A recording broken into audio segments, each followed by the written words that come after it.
أعوذ بالله من الشيطان الرجيم وبشر الذين آمنوا وعملوا الصالحات أن لهم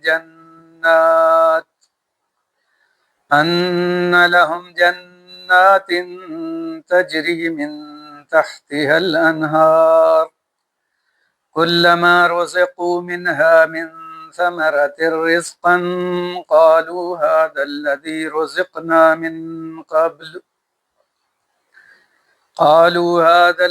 رزقنا من قبل وأتوا به متشابها ولهم فيها أزواج مطهرة وهم فيها خالدون وبشر الذین اور بشر بشارت دے دیں الذین ان لوگوں کو جو آمنو ایمان لائے وعملوا اور عمل کیے الصالحات نیک ان لہم کی بے شک ان کے لیے جنات جنتیں ہیں یا کہیے باغات ہیں تجری بہتی ہیں من تحتہا اس کے نیچے الانہار نہریں نہر کی جمع ہے انہار کلما جب بھی رزقو وہ دیے جائیں گے منہا اس سے من ثمرتن کوئی پھل رزقن رزق کے طور پر قالو تو وہ کہیں گے ھذا الذی رزقنا من قبل ھذا حالانکہ وہ دیے جائیں گے بھی اس کے متشابہ ملے جلے ملتے جلتے وَلَهُمْ اور ان کے لیے فیہا ان میں ازواجن بیویاں ہوں گی مطہرتن پاکیزہ وہم اور وہ فیہا ان میں خالدون ہمیشہ ہمیش رہنے والے ہوں گے۔ اللہ تعالیٰ نے اس آیت میں اہل ایمان کا تذکرہ کیا ہے کہ جو لوگ ایمان لائے اور اعمال صالحہ کیے ان کے لیے جنتیں ہیں۔ اللہ تعالیٰ اکثر مقامات پر ایمان کے ساتھ عمل صالح کا تذکرہ کرتے ہیں، اسی لیے علماء کہتے ہیں کہ ایمان ہو اور عمل صالح نہ ہو تو ایمان فائدہ نہیں دے گا، اور اگر عمل صالح ہو اور ایمان نہ ہو تو عمل صالح بھی فائدہ نہیں دے گا۔ ایمان کے ساتھ عمل ضروری ہے اور عمل سے پہلے ایمان ضروری ہے، دونوں ایک دوسرے کے لیے لازم و ملزوم ہے۔ کوئی ایک چیز حاصل ہو تو اس کا فائدہ لا حاصل ہے، اور یہ چیز آپ دیکھیں گے اہل مکہ میں کہ وہ ایمان لائے یعنی دل سے مانتے تھے لیکن انہوں نے اس پر عمل نہیں کیا اور نہ ہی زبان سے اقرار کیا، تو ان کا یقین اور ایمان ان کو فائدہ نہیں دیا۔ اور مدینہ میں جو منافق تھے وہ ایمان نہیں رکھتے تھے، دل سے نہیں مانتے تھے، لیکن انہوں نے اقرار کیا منہ سے اور عمل بھی کیا تھوڑا بہت، تو ان کا عمل بھی ان کو فائدہ نہیں دیا۔ تو اللہ تعالی ایمان اور عمل صالح دونوں کا ذکر کرتے ہیں، یعنی دونوں چیزیں ضروری ہیں، اور اسی لیے علماء کہتے ہیں کہ ایمان دل کے یقین، زبان کے اقرار اور اعضاء و جوارح کے عمل کا نام ہے۔ نیکیاں کرنے سے ایمان بڑھتا ہے اور برائیاں کرنے سے ایمان گھٹتا ہے۔ تو ضروری ہے کہ جو لوگ ایمان لے آئے ہیں وہ نیکیاں بھی کریں۔ نیکی کیا چیز ہے؟ عمل صالح کیا چیز ہے؟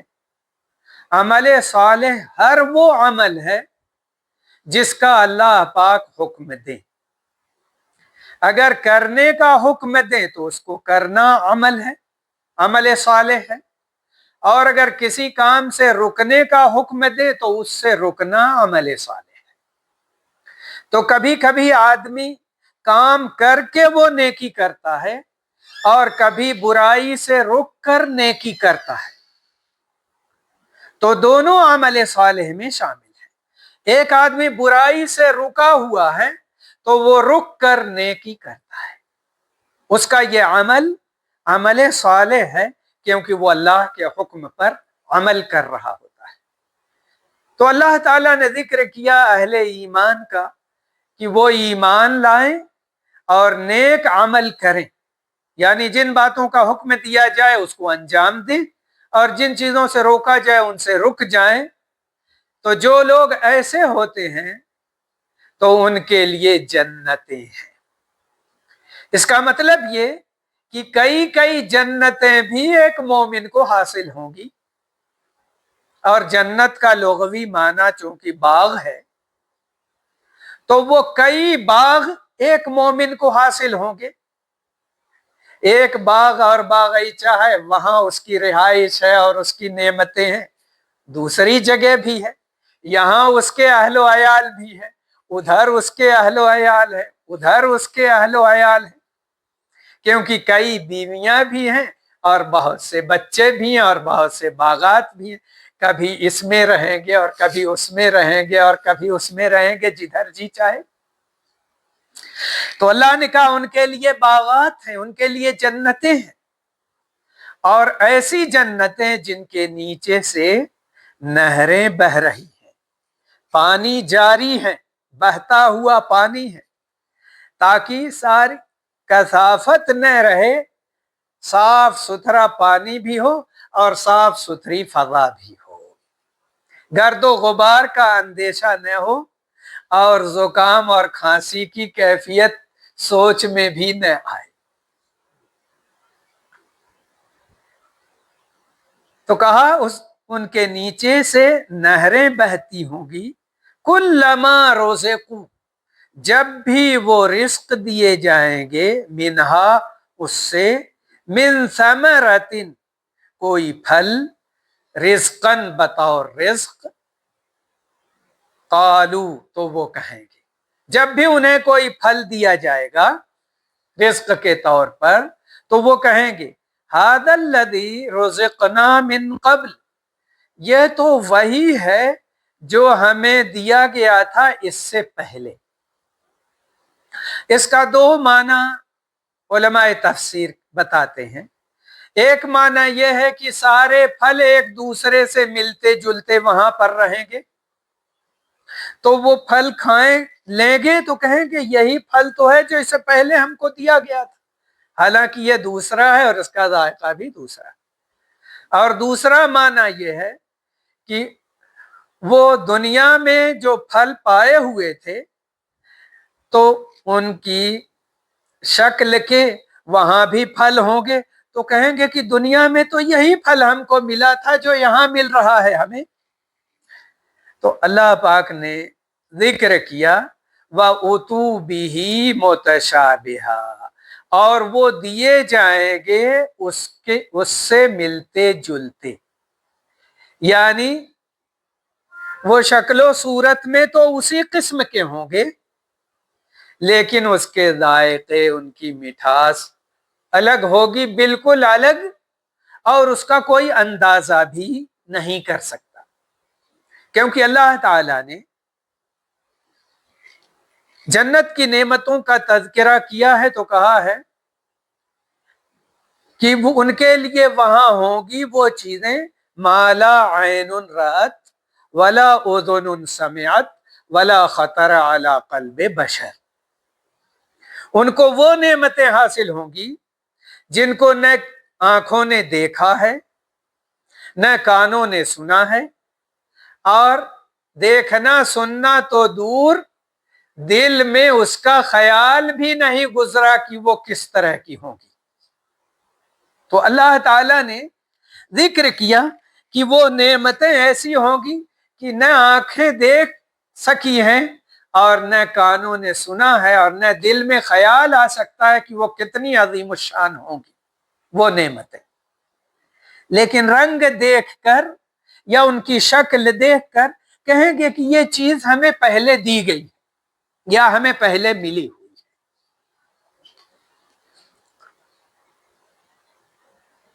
وَلَهُمْ فِيهَا أَزْوَاجٌ مُطَهَّرَةٌ وَهُمْ فِيهَا خَالِدُونَ، اور ان کے لیے ان میں بیویاں ہوں گی، یعنی ان باغات میں اور ان جنتوں میں ان کی بیویاں ہوں گی۔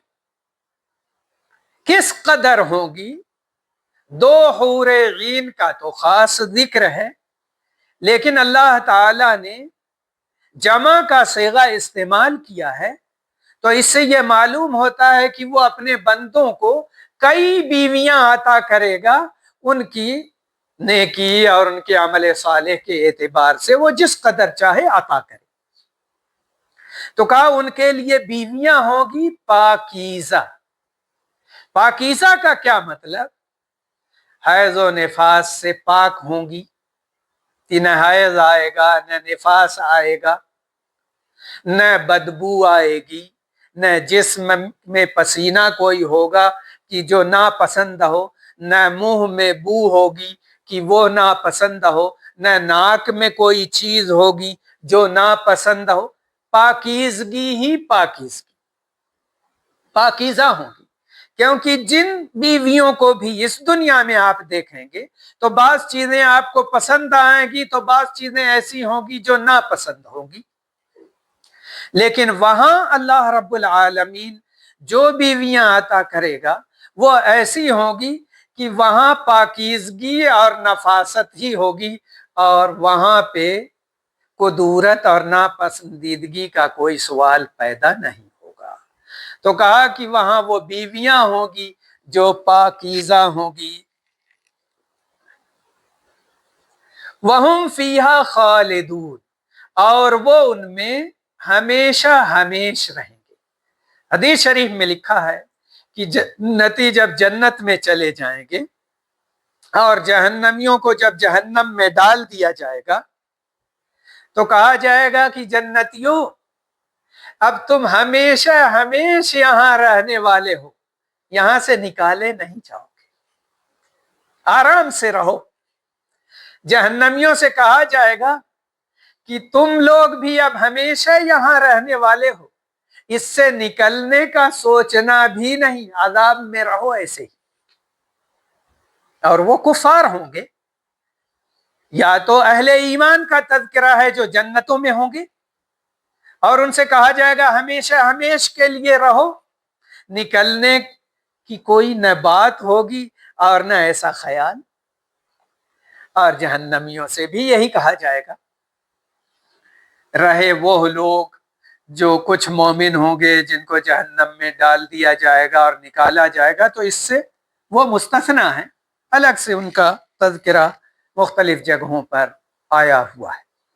یہاں جو ہمیشہ رہنے کی بات ہے وہ جنت میں ہمیشہ مومنوں کے رہنے کی بات ہے، اور جہنم میں ہمیشہ کفار و منافقین کے رہنے کی بات ہے، کیونکہ کوئی بھی مومن جو ایمان والا ہو وہ جہنم میں ہمیشہ نہیں رہے گا۔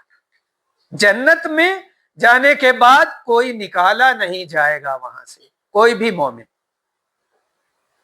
اگر سزا اس کے لیے لکھی ہوگی تو جنت میں داخل کرنے سے پہلے ہی اس کو دے دی جائے گی جس قدر اللہ چاہے گا۔